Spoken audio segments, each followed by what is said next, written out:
Thanks for tuning in. Today we're going to be talking about 6 different pillars and pitfalls of level design. Let's begin. To start us off, let's take a look at Katamari Damacy. The sweet, melodic ear candy of Katamari Damacy is enough to turn anyone into an ever-growing homicidal rubber band ball of discarded knickknacks and human flesh. Katamari Damacy presents a unique design challenge of scale in ways that few other games dare to tread. The camera follows the character as the perspective shifts from the size of a thimble to an average pedestrian to Godzilla and beyond. As the character's Katamari expands, players are able to revisit spaces they once passed through while miniature.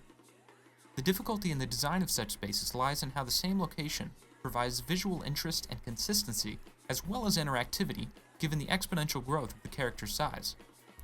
Thus, we arrive at the heart of the Katamari mass principle. As play spaces change in size, visual complexity and interactivity remain the same. As the size of the environment changes, the environment's mass is constant. Environmental density changes to accommodate.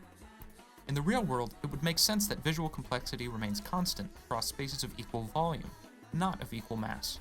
However, in the realm of video games, 3D spaces are transformed into 2D images on the screen.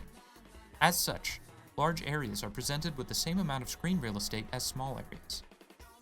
Katamari Damacy does a fantastic job of managing interactable objects in the scene as the player's perspective changes. It would be disorienting for a large Katamari to pick up every trimmed toenail and pencil eraser in the world, and so the environmental density changes to preserve mass.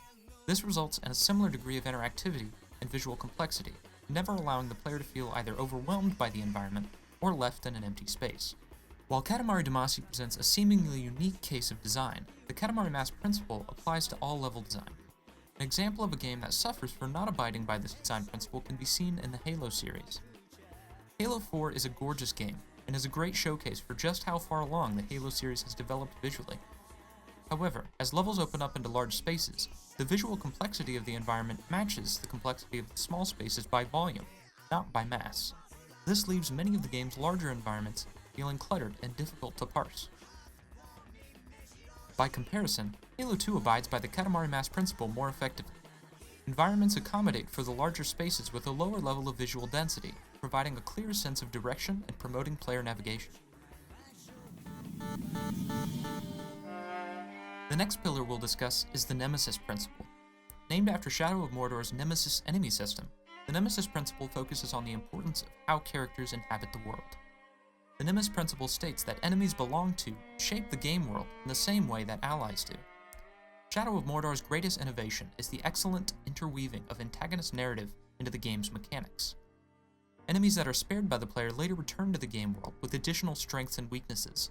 In this way, enemies develop a history in a similar way as the protagonist.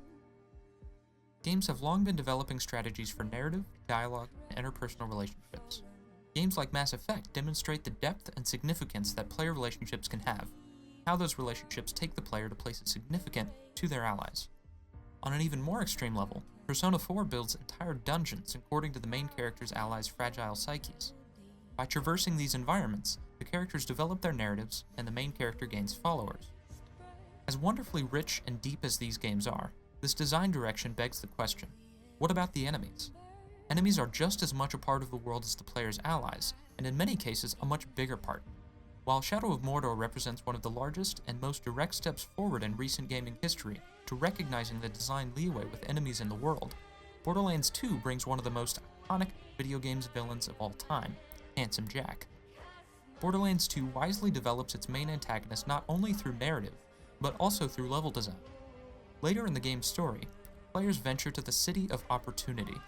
The construction of this city was led by Handsome Jack and stands as a powerful symbol of Jack's perspective, how in his mind, the players are the villains of the game's story. Opportunity is a bright and shining icon of progress and civilization in the otherwise poverty-riven planet of Pandora, and shows how the Nemesis Principle can be effectively used to develop interesting levels. Moving on to the third pillar, the Skillrun Principle. Speedrunning has taken the world by storm and has made a significant positive impact. Charity events such as Games Done Quick have raised millions of dollars and brought the idea of speedrunning to the forefront of gaming culture. The basic objective of speedrunning is to take advantage of every game mechanic, intended and otherwise, to reach the end of the game as quickly as possible. Certain speedruns, such as Half-Life 2, have gained notoriety and defined the image of speedruns for most gamers. Mario 64 is another great example as to the level at which some players reverse engineered games to discover new and different ways to play the same game. Speedrunners can skip to the final boss via exploits in the jump mechanic, and other players have discovered how parallel universes can allow the player to reach the end of the stage while only pressing the A button once. While the latter is not exactly a speedrun, it demonstrates the ingenuity of these players. As a level designer, it may appear that speedruns are irrelevant to design. After all, taking advantage of glitches is not a part of traditional design. However, the idea of speedruns may be preserved within a game's mechanics and supported through the Skillrun Principle. The Skillrun Principle is that given that a player has perfect knowledge of a game's layout and mechanics, there will be an intended perfect playthrough of a level such that the player is entirely proactive and experiences no failures. New Super Mario Bros. U invites players to engage in skill runs via in-game developer-made videos demonstrating the upper limit of how each level can be played. Skill runs represent the care and attention to detail given to skilled players' capacity, and they provide a direction and goal for players who are still learning how to play the game. Proper implementation of skill runs promise that the player will indeed be rewarded from practice and perseverance in spite of failure, and increase the amount of replayability of a given level. Trackmania is another awe-inspiring example of just how deep the Skillrun Principle can go, and just how satisfying it can be to play through and even just to watch other players engage in skill runs. Precise handling of the controls and precise timing of button presses allow racers of Trackmania to complete seemingly impossible obstacle courses and inspire new players to become further engaged in a game's mechanics. The first pitfall of level design we'll discuss is the Hunter's Hill Principle. Monster Hunter World is a huge step forward for the Monster Hunter series, and the game is experiencing the success it deserves. Monster Hunter World is a gorgeous game, both in its depiction of the fantastical beasts that players combat and its environment. The layout of the levels is where the game starts treading into murky waters. This game makes extensive use of verticality in its level design at the cost of ease of navigation. The game does provide glowing green scout flies to lead the player in the direction of the monster they're tracking, but in some cases not even that is enough for the player to know where they should be heading. The Hunter's Hill Principle is that horizontal spaces ground players, while diagonal and vertical spaces transition between the horizontal spaces. As human beings, players spend most of their time on flat ground, and as players they are limited by the angle and mobility of the camera to perceive the world around them. Taken together, this makes the diagonal and vertical navigation that Monster Hunter World relies on disorienting. Another example of this pitfall can be seen in World of Warcraft's Legion expansion. The zone Stormheim features one of the most vertical areas of the game to date. Players arriving in Stormheim are deprived of their flying mitts. To help accommodate for that, players are given a hookshot that can be used in select areas. However, similar to Monster Hunter World, Stormheim often angles the camera down into the ground or up into the sky while traversing the landscape, limiting the player's ability to orient himself. The next pitfall is the Toneborne Principle. Bloodborne is a game with a powerful Lovecraftian style and mood. Bloodborne proved that the Dark Souls formula could be just as successful with a different thematic wrapper, while at the same time innovated on the formula enough to create its own unique mechanical identity. One of the issues of Bloodborne is shown in the way in which its environment is put together. Everything in the environment has been carefully placed to further reinforce the tone of the game, at the cost of developing a history of the game world. Instead, world narrative is relegated to item descriptions and small portions of the dialogue. The environment feels in more ways surreal and painterly than a place in which actual people have ever inhabited. Fences are everywhere in the city of Yharnam, creating a divide between playable spaces and not. Buildings in the distance are more representative of an idea of a city than they are landmarks to help guide and orient the player.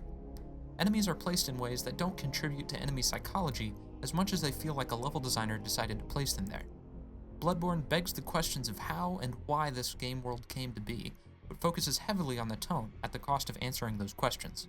Another example of this can be seen in Batman Arkham Asylum.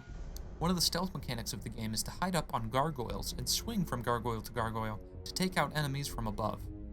While it is a very Batman-esque image to do so, it betrays the logic and history of the game world, that multiple buildings throughout the game would build extra stories onto its libraries and hospitals for the sole purpose of putting gargoyles up there. The Toneborne Principle can be summarized in that objects in the environment, born solely from tone, do not contribute to the world's history.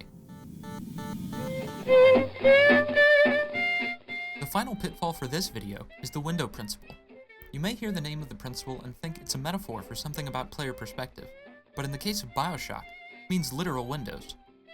BioShock is another example of a game with a great execution of mood in the environment, but where it falls short is in the presentation of narrative to the player.